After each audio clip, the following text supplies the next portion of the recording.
Imagine a single moment. Not a war, not a moon landing, not a revolution. Imagine the exact second when one species became more powerful than the great forces of nature. We didn't notice it when it happened, but we had overtaken the Earth's biosphere. We moved from a stable era of the Holocene into something far more dangerous, the Anthropocene. Today, humanity operates as a barely conscious, systemic force.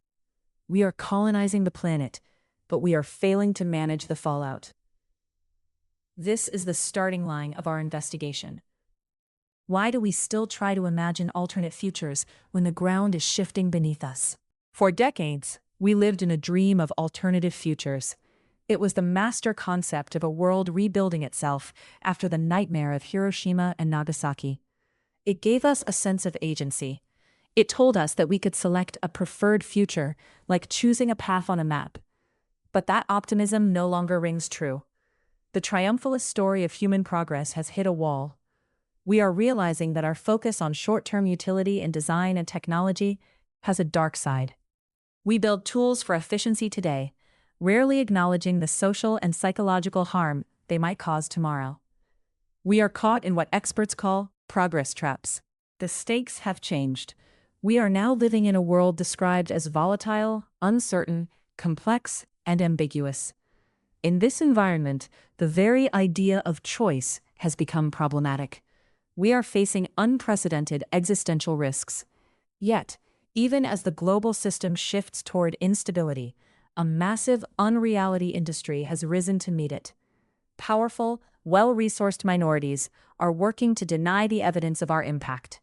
They invest in denialism to retard the structural changes we need most. They are fighting to keep us trapped in a single, failing narrative. This is why the act of imagination has become a form of resistance. To survive, we have to become archaeologists of the future. We can no longer rely on vague hopes. We need tangible prototypes. Research is now shifting toward alternate endings for the technology we create. We are using fiction to explore the long-term consequences of our own inventions. We are building tools that allow us to step into a future that doesn't exist yet, to feel its impact in the present. It is a way to control the controllables. By visualizing the reality of a future we do not want, we finally take responsibility for the changes we must make now. When we map these futures, we see four distinct worlds emerging. There are the positive expectations, where clean water and green roofs are the norm. There are hopeful dreams of cities moving toward nature rather than away from it. But then the shadows grow long. We see expected challenges, the tipping points of climate catastrophe and the loss of modern achievements.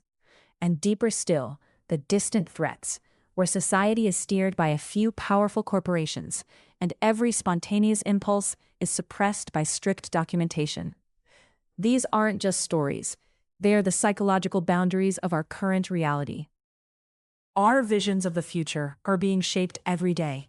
They are formed by a notification on your phone, a headline in the news, or a law passed in a distant capital.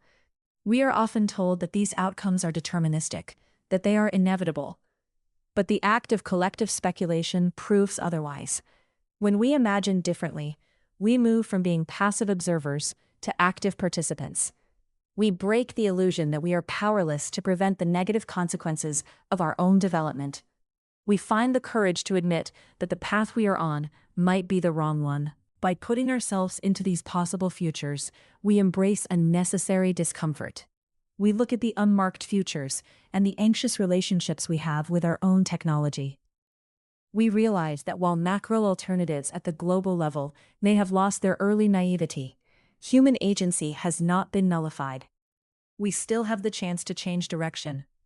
We have the chance to write ourselves into a future that actually works for all. Because in a world where the present feels like a trap, we must remember one thing: other worlds are possible.